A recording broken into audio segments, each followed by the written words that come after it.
Salut à tous, aujourd'hui, nouvelle review de manga, cette fois-ci pour le tome 19 de The Promised Neverland, l'avant-dernier tome.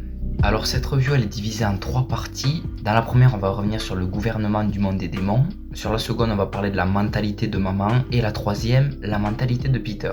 Et il y aura une quatrième partie mais pas dans la review, c'est juste je vais donner un nouvel avis de la saison 2 après avoir lu ce tome 19, parce que mon avis, c'est le même, mais je peux apporter des nouvelles choses en ayant lu ce tome. On apprend beaucoup de choses avec ce système hiérarchique dans le monde des démons. Et en fait, le problème, c'est toujours les hauts gradés comme Peter Rattree. Et dans beaucoup d'œuvres, en fait. Ces derniers, ils sont égoïstes et cupides, et ils préfèrent garder leurs privilèges et leur haute place dans la société, plutôt que mettre un terme à ce conflit entre humains et démons. Puisqu'en plus, ils ont conscience de l'existence du sang de Mujika, mais non, au contraire, ils font tout pour exterminer ceux qui ont bu ce sang. Et c'est aussi ce que dénonce le duc Levis. Il a dit « Les famines qui ont sévi au long de ces 700 ans, tous les supplices et les morts qu'elles ont entraînés, toutes ces souffrances et angoisses auraient pu être évitées. Les propriétés du sang maudit constituaient une menace pour la domination absolue qu'ils souhaitaient exercer par le biais des fermes. Tout ça pour asseoir leur pouvoir et assouvir leur cupidité. » Il dit exactement ce que j'ai dit tout à l'heure moi, et en fait son but, ainsi que Sonju, Mujika et maintenant le peuple qui ont appris ça, ils veulent un nouveau système un peu plus juste. Et aussi par contre le duc Levis, ok il a dit ça, mais le mec est de retour. Son retour c'est juste un prétexte pour sauver Sonju et Mujika. Alors peut-être qu'on aura des informations quant à sa survie à Goldie Point, parce que son œil avait été clairement percé, du coup logiquement il devait être mort. Par contre si on n'a pas d'infos dans le tome 20, c'est vraiment débile et c'est mal fait quoi, le mec revient comme par magie. Et on apprend aussi que c'est le frère de Sonju et de Legravalima. On passe donc à la mentalité de maman. On peut pas lui en vouloir d'avoir menti aux enfants durant leur séjour à Gracefield. Elle ne fait que subir ce qu'on lui a imposé dans ce monde cruel où elle est née. C'est comme la fameuse citation de SNK, « Moi qui suis né dans ce monde, je suis spécial », un truc comme ça. C'est la même chose ici. Et la dernière fois on évoquait les similitudes entre The Promised Neverland et l'Attaque des Titans, c'est encore une fois la même chose. Les nouvelles générations ne sont que les victimes des anciennes qui ont fait la promesse en fait.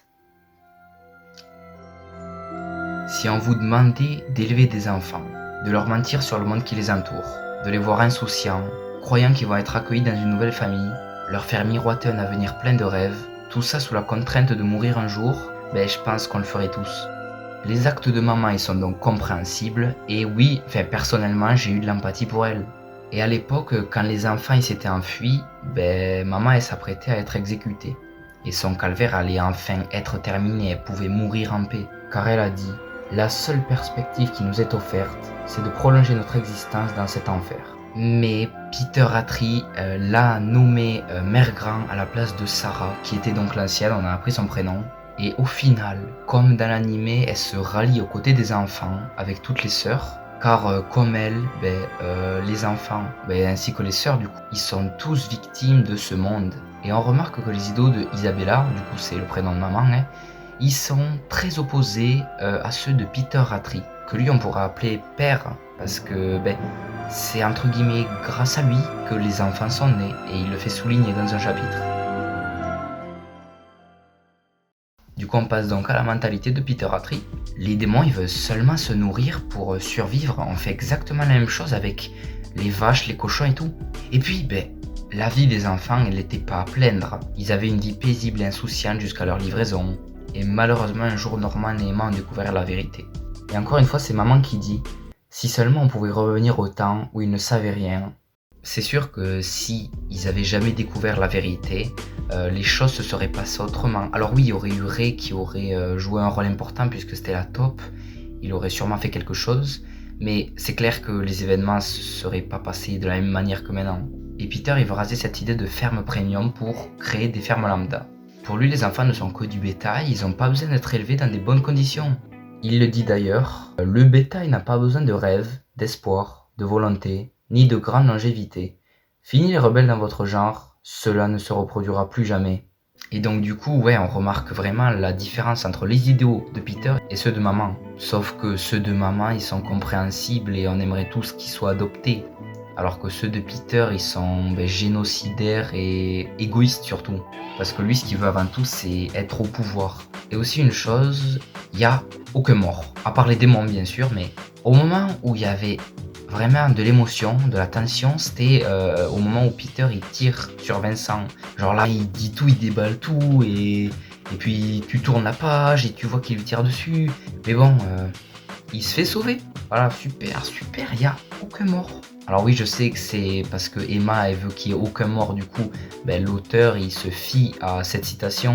Mais bon, dans la réalité, on sait très bien que c'est pas par la seule force de la volonté que tu fais tout ce que tu veux. Il y aurait eu forcément des morts dans le groupe des enfants. Et du coup, là, je vais refaire une critique de la saison 2, donc après avoir lu ce tome, parce que je sais pas si vous le savez, mais il y a 3 vidéos qui sont sorties, 3 critiques de groupe d'épisodes de la saison 2 de The Promised Neverland. Et du coup, dans la dernière critique, j'ai donné mon avis global puisque c'était la fin de la saison 2. C'est les mêmes idées que le manga, sauf que tout va trop vite, mais vraiment trop vite. En 11 épisodes, ils ont bouclé 15 tomes. Je sais pas si vous vous rendez compte. Il n'y a même pas Goldie Point dedans. Et du coup, les 3 derniers épisodes, pour moi, là, je croyais vraiment qu'ils s'éloignaient des mangas. Sauf que j'ai dit ça avant d'avoir lu le tome 19. Maintenant que je l'ai lu, je sais très bien que j'avais raison sur toute la ligne, que ça reprend les mêmes idées que le manga, mais en allant et beaucoup trop vite. Certains événements, ils se passent pas du tout au même endroit. Alors il y a des bonnes idées parfois. Par exemple, je retiens une scène entre Virk et Norman qui n'était pas dans le manga, ça c'est une bonne idée. Mais par exemple, ils ont loupé des éléments, l'arc à Goldie Point ou des dialogues intéressants, et c'est dommage. Ben voilà, c'était la critique du tome 19 de The Promised Neverland. Donc maintenant, qu'est-ce que je vais faire à propos de ce manga ? Le tome 20, il sort en juin. D'ici là, il faut que je lise, que je relise tous les tomes de The Promised Neverland, j'ai envie quoi, avant le dernier. Et puis je ferai une critique sur le tome 20 et la fin du manga. Et du coup, ciao.